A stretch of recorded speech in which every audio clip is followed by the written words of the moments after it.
After the family reunion, I pulled up my bank account, and nearly dropped my phone. It was empty. My brother-in-law let out a laugh and said, "We needed it more than you did," like it was the most obvious thing in the world. My hands were shaking as I grabbed my bag. "Well then," I said, "you won't have a problem with what's coming next." They were still chuckling when the house suddenly shook from a loud bang. The front door burst open, and there was Joe, leaning against the fridge like nothing happened, a beer dangling from his fingers and that damn smirk plastered across his face. "You're seriously upset about this?" he asked, almost amused. "Relax. We needed it more than you." I stared at my phone, thumb hovering over the refresh button on my banking app. I'd already hit it 3 times. Nothing changed. Still showed $4.88. That had to be a glitch. Just yesterday, I had over $15,000 sitting there. $14,000. You what? I asked, my voice catching in my throat. Emily, my sister, laughed from her spot on the couch. She was curled up like she was watching a movie, sipping her wine like it was just another Tuesday. "Oh, don't be so dramatic," she said, like I was being ridiculous. "It's not like we stole it. We're family." "You drained my account," I said, trying to keep my voice steady. Joe just shrugged. "It's not draining if we plan on paying it back, eventually." I opened my mouth to say something, but nothing came out. My eyes drifted to Mom. She was across the room with her knitting, like none of this was happening. "Mom," I said, louder this time. She sighed, the way someone does when you accuse them of forgetting dessert. "Sweetheart, you're always so sensitive. You've got a good job. No mortgage. No kids. You live by yourself," she added, like she was listing my crimes. "You're fine. So that makes it okay to steal from me?" I asked. "Language, Jack," Dad muttered from behind his phone screen, not even glancing up. I turned back to Emily. "How'd you even get into my account?" "You left your login on the family computer," she said, completely unfazed. "Maybe next time don't walk away while still logged in. Honestly, it's kinda your fault." "My fault?" I bit down on whatever I was about to say. My fists clenched at my sides. My breathing was shallow. I could feel my chest tightening. "You're blowing this way out of proportion," Joe said. "It's not like we spent it on dumb stuff. We paid rent. Got groceries," he added. "You know, we kept the lights on." "You didn't ask," I said. Emily rolled her eyes. "We didn't think we had to. You've been footing the bill for years. What's the difference if it goes through you or comes from you?" I picked up my bag real slow. The room was dead still. No one said sorry. No one even acted surprised. "You're leaving already?" Mom asked, like I'd just arrived. "Yup," I said, zipping my coat. "But don't worry. I'll be in touch." "Oh, come on," Emily said, exasperated. "Don't be like that. We needed it more than you. That's just facts." I reached for the door. My hand paused on the knob. "Then you won't mind what's next." They laughed again. But outside, something was already shifting. I'd always been the helper. That's what I was to them. The fixer. The one who makes things right. "You okay?" It was my cousin Jen catching up to me as I marched to my car, jaw tight, fists still clenched. "No," I muttered, yanking open the door. "I heard what Emily said," she said gently. "It wasn't right. I didn't say anything. Because if I opened my mouth, I might have screamed. Thing is, this wasn't some isolated thing. This had been building for years. I was the stable one. The guy with the reliable paycheck. The one who didn't need handouts. So somewhere along the way, I guess that made me the family ATM. It started small. Emily missed a phone bill, so I covered it. Then Joe lost his job and asked for a little something to make it through the month. Then there was that birthday present for their kid. I offered once, then they just started assuming I'd handle it every time. And each time, they made it feel like I owed them. "You're lucky, Jack," Mom would say with that voice that sounded sweet but carried a sting underneath. "You don't have the struggles your sister does. God gave you a smooth road so you could help others." That was her favorite. Dad chimed in his fair share too. "You wouldn't be here if it weren't for us. We gave you life. Least you could do is give us your paycheck. I never asked for anything. Not when I got laid off and scraped by for half a year on rice and eggs. Not when I skipped 3 years of vacations to rebuild what little I had. Not even when I helped pay off Emily and Joe's credit card debt 2 years back. They didn't pay me back. Never even said thanks." "Still coming to the reunion?" Emily had asked last week. "Yeah," I told her. "Should I bring anything?" Her text came back fast. "Just bring yourself. And your card." I thought it was a joke. Turns out, it wasn't. 2 days after the whole thing went down, Emily called. I ignored it. She called again. And again.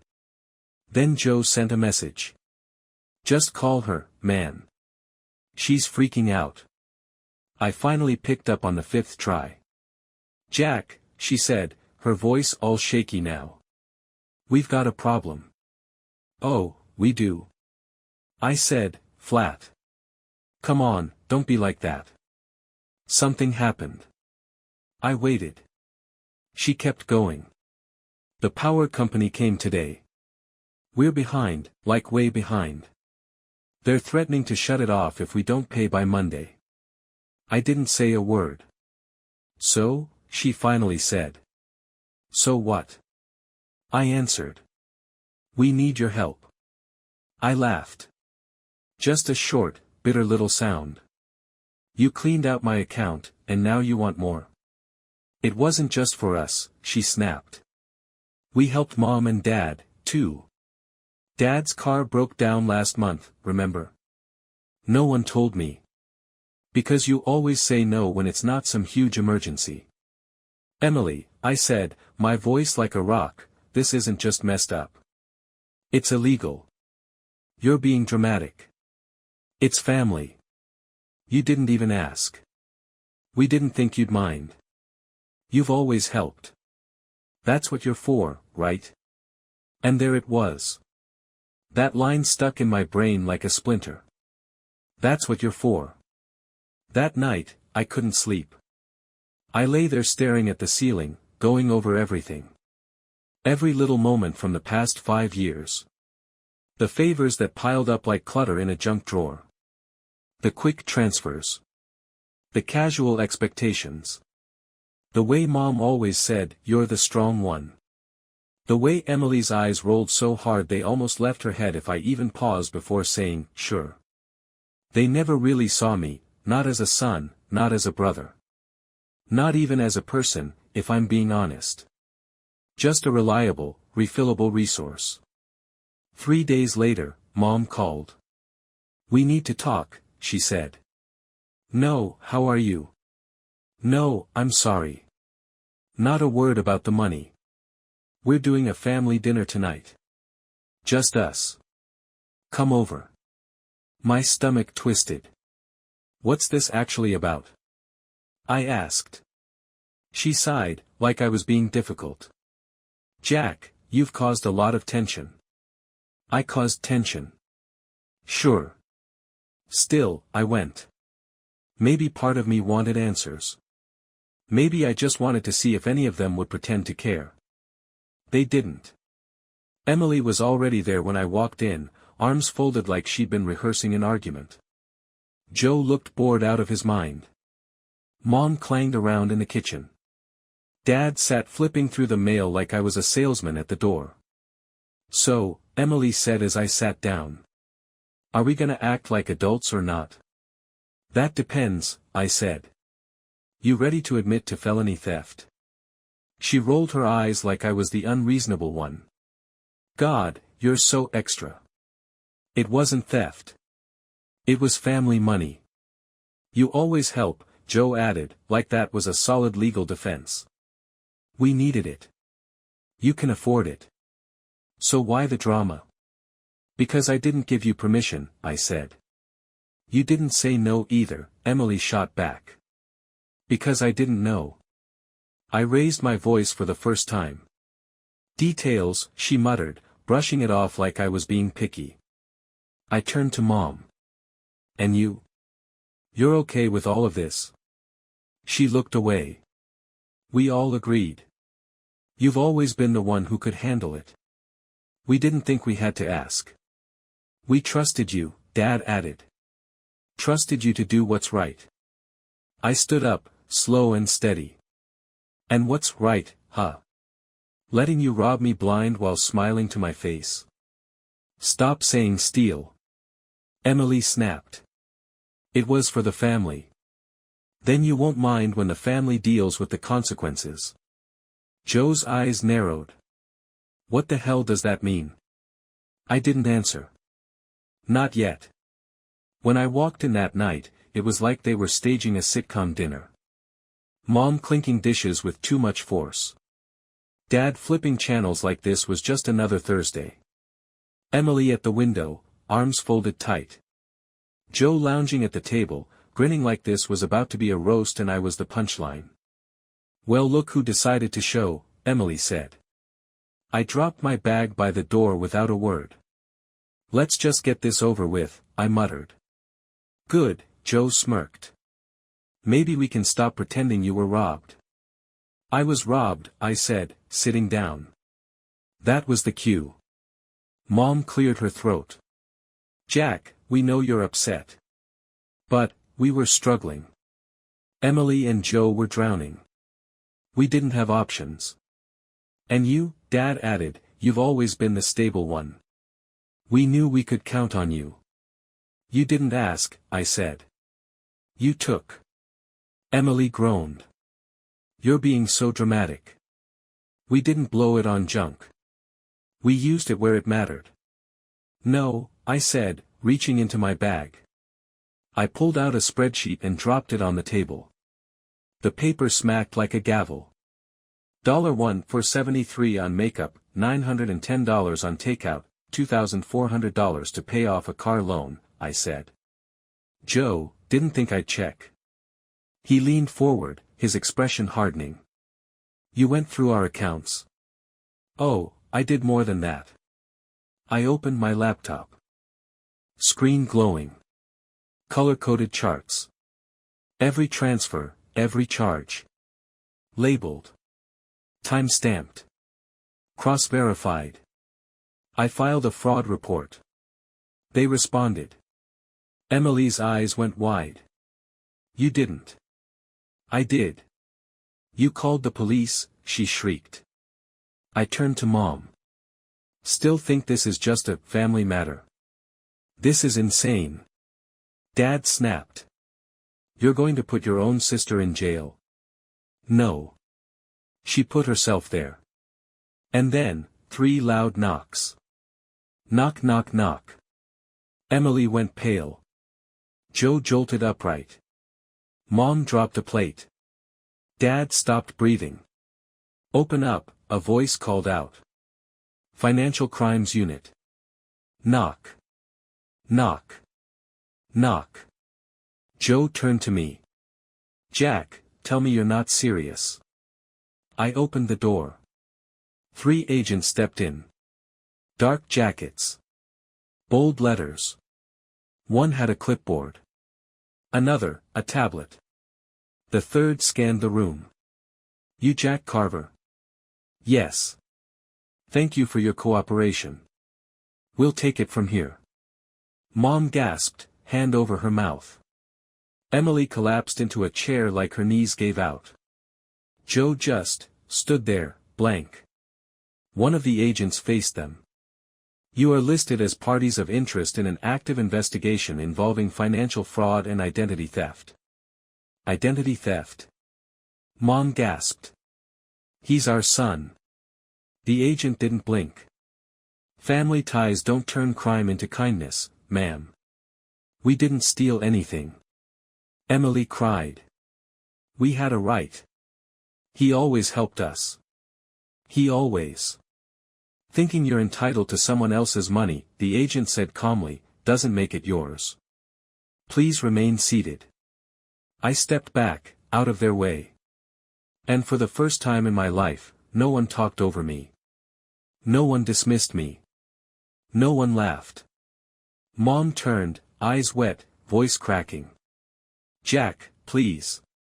We didn't mean to hurt you. We were just desperate. You've always been the strong one. You're the only one we could count on. I looked her dead in the eyes. You don't get to cry now. She covered her mouth, sobbing like she suddenly remembered what guilt felt like. Emily opened her mouth but couldn't find any words. Joe looked like he was about to bolt, but the agent's stare pinned him to that chair. You want to talk about what family really is? I said, stepping forward. It's trust.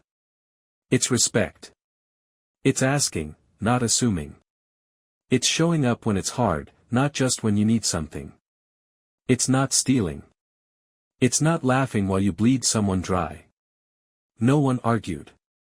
No one defended themselves. They just sat there, quiet for once. I grabbed my bag and turned to the lead agent. I'll be outside. And for the first time, nobody tried to stop me. Nobody shouted. Nobody chased. You're free now, Jack, the agent said quietly behind me. Don't go back. I stepped into the night. Cold air. Quiet street. No drama. No guilt. No Emily shrieking, how could you? Just the crunch of tires as they hauled them out, one by one. I didn't stay to watch. I just drove. Nowhere in particular. Past gas stations glowing like ghosts. Past dark storefronts and quiet intersections. My phone buzzed non-stop in the passenger seat. I didn't even glance at it. I didn't need to hear apologies dressed up as excuses. By midnight, I was parked outside the only place that had ever felt like mine, Grandma's old house. She'd been gone a few years, but I still had the key. She used to say, if they ever turn on you, Jack, you come here. The door will always open for you. And that night, it did. I slept for 11 hours. Straight through. No buzzing phone. No knot in my chest. No feeling like I was waiting for the next emotional landmine to go off. When I woke up, I made coffee in a chipped mug that still smelled faintly of cinnamon. I stood by the window and watched the sun inch over the back fence. The one she used to garden behind. And for the first time in years, I could breathe. But peace doesn't stay quiet forever. That afternoon, the first email came. Dad. This has gone too far. You've humiliated the family. What happened to loyalty? I didn't reply. Loyalty doesn't mean letting people destroy you. Then Emily. I hope you're happy. They're freezing my accounts. Joe might lose his job. You ruined our lives over a few payments. A few payments. Tens of thousands of dollars. 5 years of slow, silent sacrifice. Then Mom. A voicemail. Her voice low, shaky. You didn't have to do it this way. We could have handled this like a family. Jack, sweetheart, please. They're threatening charges. We might lose the house. I sat with that line, we might lose the house. And I realized, I didn't feel angry. I didn't feel vindicated. I just didn't care. Because I had already lost a home. The moment they decided I was worth more as a bank account than a son. 2 days passed. Then, a message from someone I barely knew, Joe's half-brother. We'd exchanged maybe 5 words in our lives. Just so you know, Emily's trying to shift the blame. Says you approved the transfers. There's a lawyer. Watch your back. I actually laughed. Even now, when it was all burning around her, she was still twisting the story. That night, I called my lawyer. Send everything, I said. We're not just pressing charges. I want a restraining order too. But not every message was hostile. A week later, I got a short email from Rose, Joe's sister. We hadn't talked in years. I just wanted to say you were right. About all of it. About how they treat you. About how toxic it is. I used to think you were cold. Now I think you were brave. I stared at her words for a long time. Brave. No one in my family had ever called me that before. Then one morning, my phone rang again. Unknown number. I almost declined it. But something made me answer. Jack, the voice was thin. Hoarse. It was Emily. I said nothing. She kept going. Look, I know I messed up. I went too far. I didn't think it would get this bad. Joe's suspended. Mom won't stop crying. Dad won't even speak to me. She paused. And you always had the power to ruin everything. And you finally did. I waited a beat. Then I said, flat. I didn't ruin anything. I just stopped letting you walk over me. Silence. Then, she asked. Can you stop it now? Please. Drop the charges. I'll do anything. Just make it stop. And for a second, I felt something. Not sympathy. Not forgiveness. Just, the old reflex to fold. To fix. But I remembered what she'd said that night. We needed it more than you. I smiled, bitter and quiet. No, I said. You made this mess. You live in it. And I hung up. That night, I made myself dinner in peace. Played my favorite album from college. Sat on the porch with a warm mug, watching the wind move through the trees. And for the first time since I was a teenager, no one asked me for money. No one made me feel like my value was tied to what I could give. I wasn't their wallet anymore. I was just, me.